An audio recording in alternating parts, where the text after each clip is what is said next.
উৎসব মুখর পরিবেশে সারা দেশ জুড়ে জাতীয় সংসদ নির্বাচন চলছে আজ। বাংলাদেশের মানুষ যদি নির্বিঘ্নে ভোট দেন তাহলে যে কোনো ষড়যন্ত্র রুখে দেওয়া সম্ভব বলে মন্তব্য করেছেন বিএনপির চেয়ারম্যান ও ঢাকা ১৭ আসনের ধানের শীষ প্রতীকের প্রার্থী তারেক রহমান। তিনি বৃহস্পতিবার সকাল ৯টা ৩৬ Gulshan model school and college কেন্দ্রে ভোট প্রদান করেন। ভোট দেওয়ার পর তাৎক্ষণিক প্রতিক্রিয়ায় বিএনপির চেয়ারম্যান বলেন, সারা বাংলাদেশের খবর এখনো আমরা পাইনি, তবে গত রাত্রে কিছু জায়গা থেকে অনাকাঙ্ক্ষিত খবর পেয়েছি, যেটা কাম্য নয়।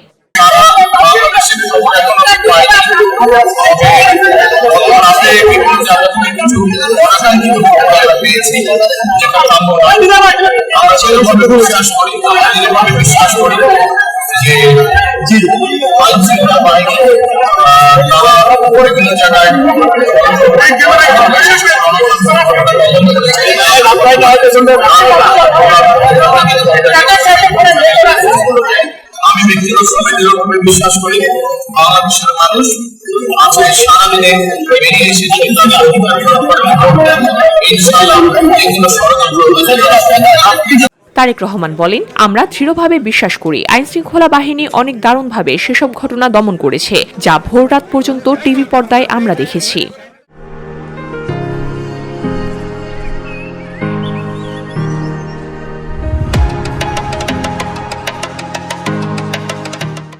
দলের জয় নিয়ে আশাবাদ ব্যক্ত করে তিনি বলেন, আমি ইনশাল্লাহ আশাবাদী, দৃঢ়ভাবে আশাবাদী। আগেও বলেছি, জয়লাভ করলে সবচেয়ে বেশি কাজ করা হবে আইনশৃঙ্খলা পরিস্থিতির উন্নতি নিয়ে। বৃহস্পতিবার ত্রয়োদশ জাতীয় সংসদ নির্বাচনে Gulshan model school and college কেন্দ্রে ভোট দেন তিনি। এ সময় তার সঙ্গে ছিলেন তার স্ত্রী জুবাইদা রহমান ও তার মেয়ে জাইমা রহমান।